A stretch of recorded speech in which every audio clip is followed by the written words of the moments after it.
മാനസേ,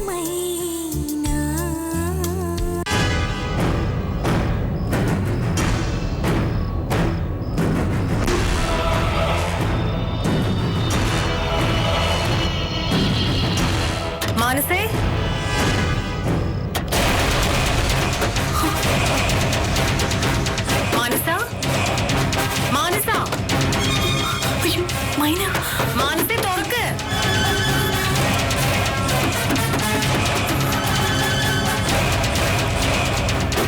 മാനസേ,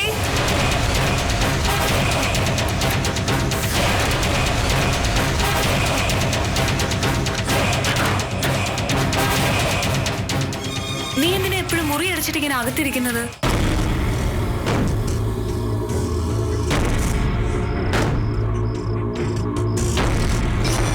കുറച്ച് ദിവസമായിട്ട് നിനക്ക് എന്താ പ്രശ്നം? ഒന്നുമില്ല മനു, എന്റെ അടുത്ത് ജീവിതത്തിൽ നിനക്കൊന്നും ഒളിക്കാൻ പറ്റില്ല. നിന്റെ മനസ്സ് പ്രയാസപ്പെട്ട എനിക്കത് മനസ്സിലാവും. കുറെ പ്രശ്നങ്ങളുണ്ട് മൈനെ. അതെല്ലാം എന്റെ മനസ്സിൽ മാത്രം ഇരിക്കേണ്ട കാര്യങ്ങളാ. ഞാൻ അറിയാത്ത എന്ത് കാര്യമാണ് നിനക്കുള്ളത്? അങ്ങനൊരു മറ നമ്മൾ തമ്മിൽ ഇല്ലല്ലോ. ഇല്ല, നിന്നോട് ഞാൻ പറയും. ജീവിതത്തിൽ എന്ത് പ്രതിസന്ധി ഉണ്ടെങ്കിലും നിന്നോട് ഞാൻ പറയും. ഇപ്പോഴല്ല, കുറച്ച് കഴിഞ്ഞ്, കുറച്ച് ദിവസങ്ങൾ കഴിഞ്ഞ്. നിന്റെ ഇഷ്ടം. പക്ഷെ ഒരു കാര്യം, മനസ്സിൽ എന്തുണ്ടെങ്കിലും അത് പറഞ്ഞ മനസ്സിന്റെ ഈ പിടുത്തവും ബലവും അങ്ങ് പോവും. മനസ്സ് ശാന്തമാവും. പറഞ്ഞേ ഉള്ളൂ.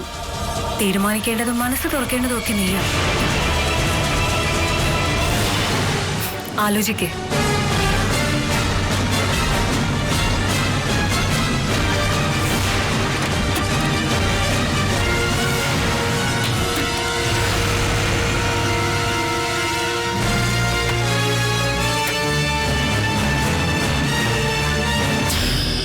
തന്റെ മനസാക്ഷി മൈനയുടെ കയ്യിലല്ലേ?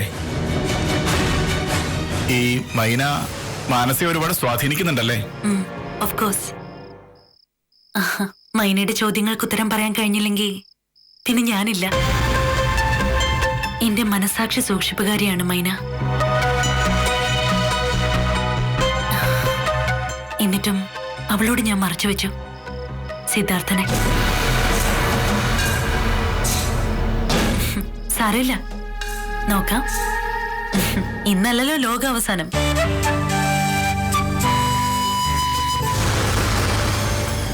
താങ്കൾക്ക് എഴുന്നേറ്റ് നിൽക്കാനും നടക്കാനും കഴിയുമോ? ഇല്ല സാർ, എഴുന്നേറ്റിരിക്കാനേ കഴിയൂ. ആഹാരം കഴിച്ചു തുടങ്ങിയോ? വെള്ളവും ജ്യൂസും ഒക്കെ. വേദനയുണ്ടോ? കുറേശ്ശെ. അത് തനിക്കെങ്ങനെ അറിയാം? എന്നോട് പറഞ്ഞായിരുന്നു. അതുപോലെ ഞങ്ങളോടും പറയണം. വേണുഗോപനോടാണ് ഞങ്ങൾ ചോദിച്ചത്, തന്നോടല്ല. അവന് സംസാരിക്കാൻ ബുദ്ധിമുട്ടുണ്ട്, അതാ സാർ ഞാൻ. ഉണ്ടോ? തടസ്സമുണ്ട്. ശരി, ചോദ്യങ്ങൾ കുറയ്ക്കാം. തന്നെയാരാ കൊല്ലാൻ ശ്രമിച്ചത്?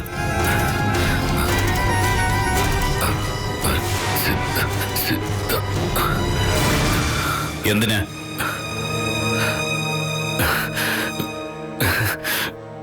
കരയാതെ കാര്യം പറ. അവന് ഒരുപാട് സങ്കടമുണ്ട്. ഞാൻ പറഞ്ഞാൽ മതിയോ സാർ? ബുദ്ധിമുട്ടിക്കണ്ട. പറയൂ.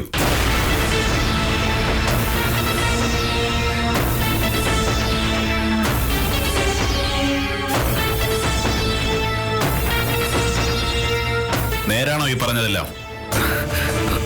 സംസാരിക്കാറാവട്ടെ, ഞാൻ വീണ്ടും വരാം.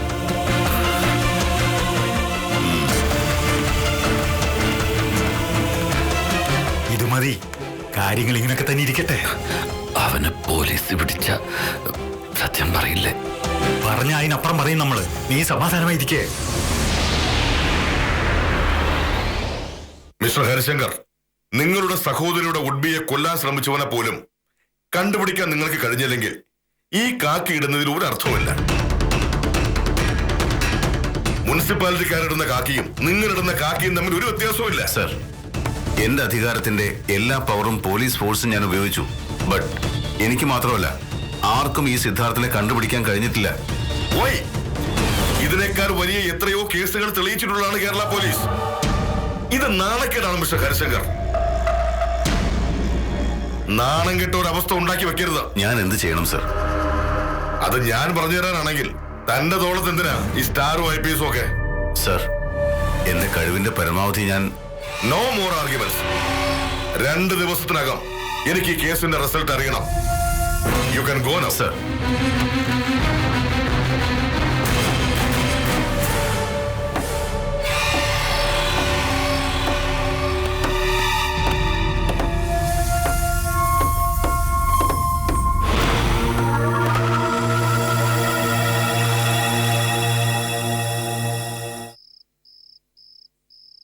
നഗരം മുഴുവൻ അരച്ചു പെറുക്കാ പോലീസ്. ഇവിടെ അല്ലാതെ വേറെ എവിടെയായിരുന്നെങ്കിലും ഇപ്പോഴേ കണ്ടുപിടിച്ചെന്നെ സിദ്ധാർത്ഥനെ. എത്ര കാലം മനസ്സേ, എത്ര കാലം ഞാനിങ്ങനെ ഒളിവി കഴിയുന്നേ? ദിവസങ്ങൾ എണ്ണി പറയാൻ എനിക്ക് കഴിയില്ല. എന്ന് വേണുഗോപൻ പരാതിയില്ല എന്ന് പോലീസിനോട് പറയുന്നുവോ അന്ന് വരെ ഇവിടെ കഴിയാം. അവനൊരിക്കലും അങ്ങനെ പറയില്ല. പറയും സിദ്ധാർത്ഥ. ഒരു കുഴപ്പവും കൂടാതെ സിദ്ധാർത്ഥനെ രക്ഷപ്പെടുത്താൻ പാകത്തിന് ഞാൻ പറയിക്കും വേണുഗോപനെ കൊണ്ട്. അത് കഴിഞ്ഞാ സിദ്ധാർത്ഥന് ഇവിടുന്ന് പോകാം എന്നേക്കുമായിട്ട്. അങ്ങനെ പോകാൻ എനിക്ക് കഴിയില്ല മനസ്സേ. കടപ്പാട് എന്റെ കണ്ണ് നനയിച്ചുകൊണ്ടിരിക്കുക. കടപ്പാട് നന്ദിയൊന്നും എനിക്ക് വേണ്ട. എന്ന് വെച്ച് അതിനർത്ഥം പ്രതിഫലം വേണ്ടാന്നല്ല. എന്ത് വേണം മനസ്സയ്ക്ക്? ഞാൻ എന്തും തരും. അയ്യേ, എന്തുവാടേ ഇത്? എന്തും തരുമെന്നൊക്കെ പറയുന്നത് സ്ഥിരം ഭയങ്കലിയാ. അതിനൊരു തല്ലിപ്പൊളി പ്രേമത്തിന്റെ ഔട്ട്ലുക്ക് ഉണ്ട്. പിന്നെ ഞാൻ എന്ത് വേണം? കുറച്ച് മഞ്ചാടിക്കുരു കൊണ്ടുവന്ന് തരണം. ഒരു മയിൽപീലി.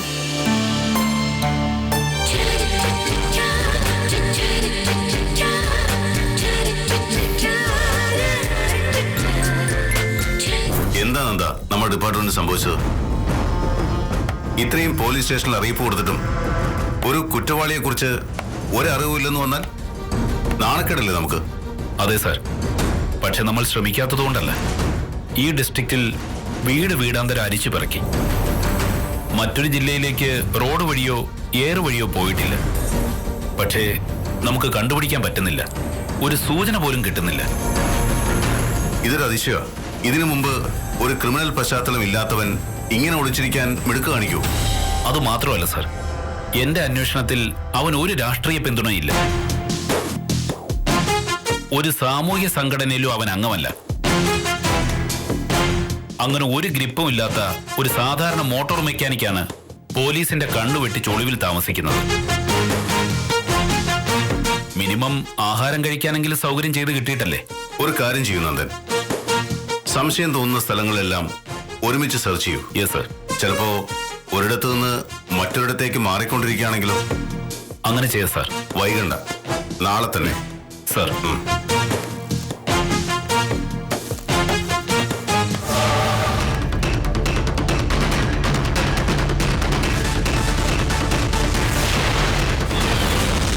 എനിക്ക് അവനോടൊന്ന് സംസാരിക്കെങ്കിലും ചെയ്യണമായിരുന്നു. ആ ശബ്ദമെങ്കിലും ഒന്ന് കേട്ടാ മതി. വിളിക്കരുതെന്ന് അമ്മയെ പറഞ്ഞിരിക്കുന്നേ. സാരമില്ല, നീ ഒന്ന് വിളിക്കേ.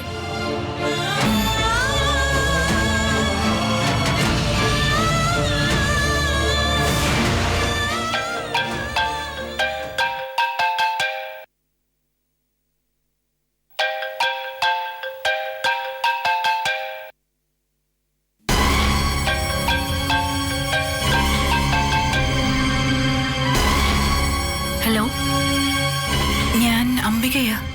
എന്താ അംബിക ഇത്? ഇങ്ങോട്ട് വിളിക്കരുതെന്ന് പറഞ്ഞിട്ടില്ലേ ഞാൻ?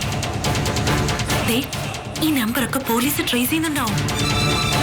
ഏയ് ഇല്ല, ഇത് എന്റെ ഒരു ഫ്രണ്ടിന്റെ നമ്പറാ. ആവശ്യം വന്നാ ഒന്ന് വിളിക്കാൻ ഞാൻ വാങ്ങിച്ചു വെച്ചതാ. എന്നാലും പേടിക്കണം. ദേ, നിന്റെ ഏട്ടന് ഇവിടെ കുഴപ്പമൊന്നുമില്ല. നീയായിട്ട് കുഴപ്പങ്ങളൊന്നും ഉണ്ടാക്കാതിരുന്നാ മതി. എനിക്കല്ല, അമ്മയ്ക്ക് സിദ്ധുവേട്ടന്റെ ശബ്ദം ഒന്ന് കേൾക്കണോന്ന്. കൊടുക്ക. ദേ അമ്മയ്ക്ക് ശബ്ദം കേൾക്കണമെന്ന്.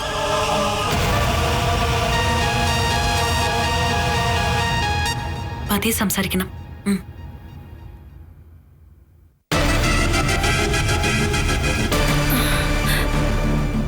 അമ്മേ, മോനെ സിദ്ധു, അമ്മേ, എനിക്ക് കുഴപ്പമൊന്നുമില്ല. അല്ലെങ്കിലും പേടിക്കണ്ട, അമ്മയുടെ പ്രാർത്ഥന കൂടെയുണ്ട്. ഈ ശബ്ദം ഒന്ന് കേൾക്കാൻ വേണ്ടി മാത്രം വിളിച്ചതമ്മ. അമ്മ പേടിക്കരുത്, എനിക്കൊന്നും സംഭവിക്കില്ല. അമ്മ പേടിക്കുന്നില്ല, മോന് ധൈര്യം ഉണ്ടായാ മതി. എനിക്ക് ധൈര്യം തരാൻ ഇവിടെ ഒരു പെൺകുട്ടിയുണ്ട്. അവരുടെ ധൈര്യത്തിന് മുന്നിൽ ഞാൻ നിസ്സാരനാ. എനിക്കൊന്ന് കാണണമെന്ന് പറയൂ ആ കുട്ടിയോട്. ശരി, പറയാം. അമ്മ എന്തു പറഞ്ഞു? മാനസയെ ഒന്ന് കാണണമെന്ന് പറയുന്നു അമ്മ. കാണാം, ഇനി സമയമുണ്ടല്ലോ.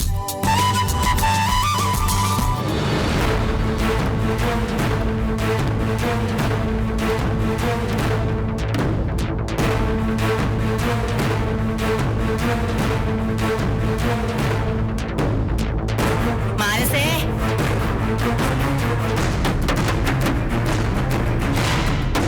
മോളെ മാനസേ, മാനസേ, ഈ പെണ്ണിത് എവിടെ പോയിരിക്കുക?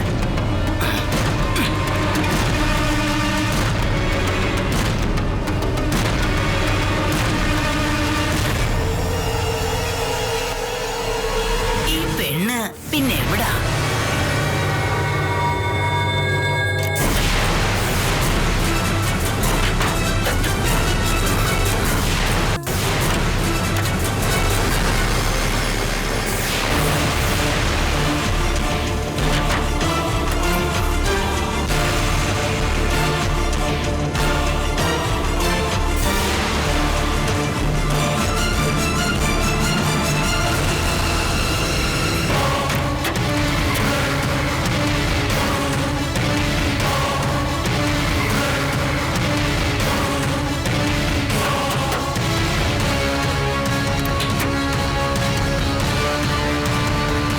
സിദ്ധാർത്ഥ്, സിദ്ധാർത്ഥ്, സിദ്ധാർത്ഥ്,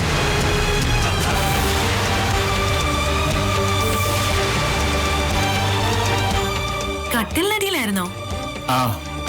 അമ്മൂമ്മ വന്നപ്പോ പെട്ടെന്ന് ഒളിക്കാൻ വേറെ ഇടം കിട്ടിയില്ല. ഇതെന്നെ കണ്ടുപിടിക്കും നല്ല പേടിയുണ്ടായിരുന്നു. ഒരുപാട് വിഷമിക്കുന്നുണ്ടല്ലേ? ഞാനല്ല, മാനസ. എനിക്ക് വേണ്ടി നീയല്ലേ വിഷമിക്കുന്നത്? എനിക്കിപ്പോ സിദ്ധാർത്ഥ ഒരു വിഷമമല്ല.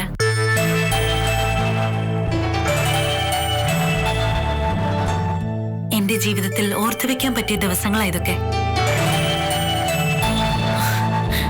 ഒരു പെണ്ണും കാണിക്കാത്ത ധൈര്യം കാണിക്കുന്നതിന്റെ ഒരു ത്രില്ല്. ഈ ത്രില്ലിൽ ഒരു അപകടം മണക്കുന്നുണ്ട് മാനസ. ഏത് നിമിഷവും ഈ വാതിൽ തുറന്ന് ഒരു അപകടം അകത്ത് വരാം. വന്നാലും സിദ്ധാർത്ഥനെ ഞാൻ രക്ഷിക്കും. പിന്നെ എന്റെ കാര്യം, ഏട്ടൻ എന്തായാലും എന്നെ കൊല്ലില്ല, പോലീസിന് വിട്ടുകൊടുക്കുകയില്ല. തല്ലും, തല്ലിച്ചതയ്ക്കും. ഏത് നിമിഷവും അത് പ്രതീക്ഷിച്ചാ ഞാൻ ജീവിക്കുന്നത്. പ്രതീക്ഷിച്ചാ പേടി കുറയും. എന്ത് സംഭവിച്ചാലും സിദ്ധാർത്ഥനെ രക്ഷിച്ചിരിക്കും ഈ മാനസ. ഇത് വാക്കാ, നല്ല കരളുറപ്പുള്ള പെണ്ണിന്റെ വാക്ക്. മാനസ, മാനസേ, മാനസേ, മാനസേ, കഥക് തുറക്ക്. നീ എന്തെടുക്കുക? മാനസേ, മാനസേ, കഥക് തുറക്ക്. ഇപ്പൊ അധിക സമയം നീ മുറിക്കാത്താണല്ലോ. ഇതെന്തു പറ്റി? ഒന്നും പറ്റിയില്ല, ഞാനൊരു ബുദ്ധിജീവി ആവാനുള്ള ശ്രമത്തിലാ. മാനസേ, കാശ് കൊടുത്താ വാങ്ങാൻ കിട്ടുന്നത് നല്ല ബുദ്ധി. അതുകൊണ്ട് നീ അതിന് ശ്രമിക്കണ്ട. നിനക്കിപ്പോ എന്താ വേണ്ടേ? എടി, എന്റെ ഈ ഏകാന്തമായ നിമിഷങ്ങളെ നീ ഇങ്ങനെ കയറി വന്ന് നശിപ്പിക്കരുത്. അയ്യോടാ, ഇതെന്താ സാഹിത്യ ഭാഷയോ? നിനക്കിത് എന്തു പറ്റി? ആകെ ഒരു മാറ്റം. എനിക്കൊരു മാറ്റവും ഇല്ല. നീ ആഹാരം എടുത്തു വെച്ചോന്ന് പറയാൻ വന്നതല്ലേ? വാ. ധൃതിയില്ല. അവിടെ IPS MBBS കഴിക്കുന്നേ ഉള്ളൂ. ഒരു ബഹളം കഴിഞ്ഞ് എഴുന്നേക്കട്ടെ, എന്നിട്ട് ചെന്നാ മതി. ഈ മുറിയൊക്കെ ഒന്ന് തൂത്ത് തുടച്ചിട്ട് എത്ര ദിവസമായി? ബാത്റൂമിന്റെ അവസ്ഥ എന്തായി കാണൂ? നീ എന്തായി കാണിക്കുന്നേ? എന്താ ബാത്റൂം ഒക്കെ ഞാൻ വൃത്തിയായി തന്നെ ഇട്ടിരിക്കുന്നത്. ഓ, എനിക്ക് നിന്നേക്കാളും വൃത്തിയാ, അറിയാവോ? ഒരു വൃത്തിക്കാരി വന്നിരിക്കുന്നു. വാ വാ, നമുക്ക് താഴേക്ക് പോവാം. വന്നേ.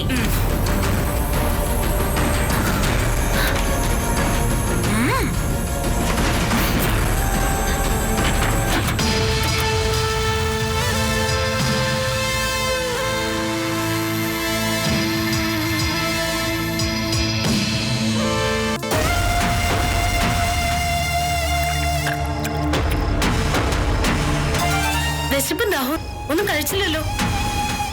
മനസ്സമാധാനം വേണ്ട ഗൗരി. ഒരു ക്രിമിനൽ കാരണം സ്വസ്ഥത പോയി. എത്രയോ കേസുകൾ തെളിയാതെ കിടക്കുന്നു.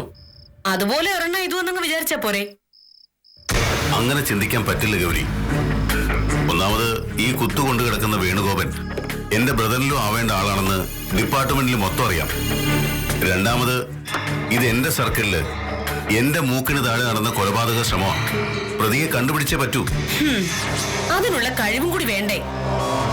ഹരി സത്യത്തിലൊരു പാവോ? ഈ പണിയൊന്നും ഹരിക്ക് പറ്റിയതല്ല. അങ്ങനെ കളിയാക്കണ്ട നീ. അവനെ കിട്ടിയില്ലെങ്കിൽ അവന്റെ പെങ്ങളെ ഏതെങ്കിലും ഒരു കേസുണ്ടാക്കി ഞാൻ സ്റ്റേഷനിൽ കൊണ്ടുവന്നിരുത്തും. അപ്പൊ അവൻ താനേ വരും. പെണ്ണുങ്ങളെ കൊണ്ടുവന്ന് സ്റ്റേഷനിൽ ഇരുത്തുന്നതൊക്കെ വളരെ ചീപ്പായിട്ടുള്ള കാര്യമാണ്. കുറച്ച് ചീപ്പായാലും അത് സിദ്ധാർത്ഥനിലേക്കുള്ളൊരു റൂട്ടാണ്.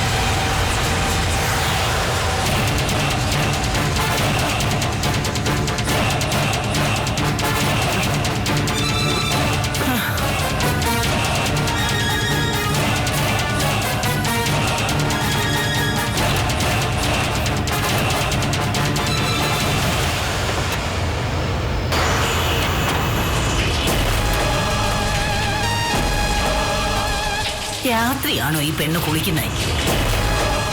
7:30 വെളുപ്പിന് എണീറ്റ് കുളിച്ചുള്ള ശീലവാ തറവാട്ടില്. ഇതിപ്പോ പുതിയ ഓരോരോ കോലം.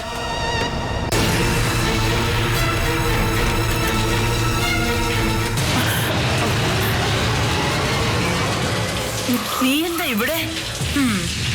അമ്മായി എന്താ ഇവിടെ? ഇതെന്റെ മുറിയല്ലേ? ആ, മുറിയൊക്കെ നിന്റെ തന്നെയാ. പക്ഷേ ഈ കുളിമുറിയിൽ ആരാ? കുളിമുറിയിലോ? ആര്? കണ്ടോ, അകത്തൊന്ന് കുറ്റിയിട്ടിരിക്കുക. അത് മാത്രമല്ല, പൈപ്പിൽ നിന്ന് വെള്ളവും വീഴുന്നുണ്ട്. ഈ കുളിമുറിയിൽ ആരാ? ഓ, അതോ? അമ്മമ്മേ, മൈനയാ കുളിമുറിയില്. അപ്പോ അവളുടെ മുറിയിൽ കുളിമുറിയില്ലേ?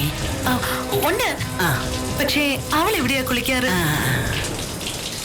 എന്നാ അതൊന്നും അറിയണമല്ലോ.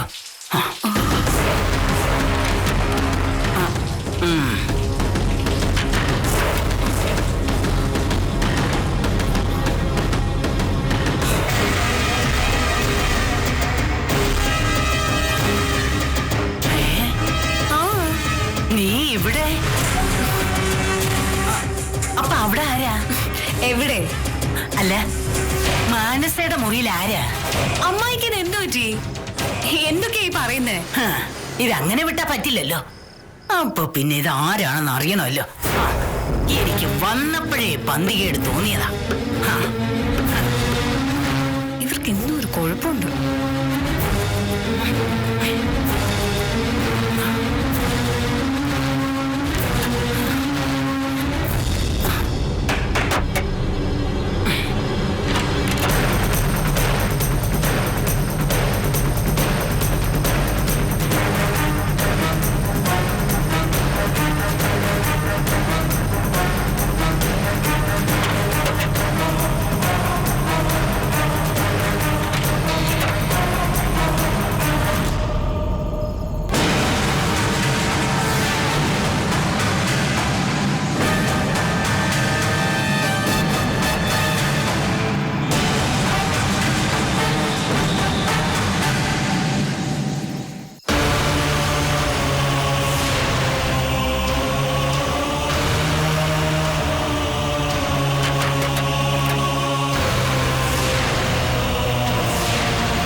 വെള്ളം എടുക്കാൻ ഇറങ്ങിയതാണല്ലേ?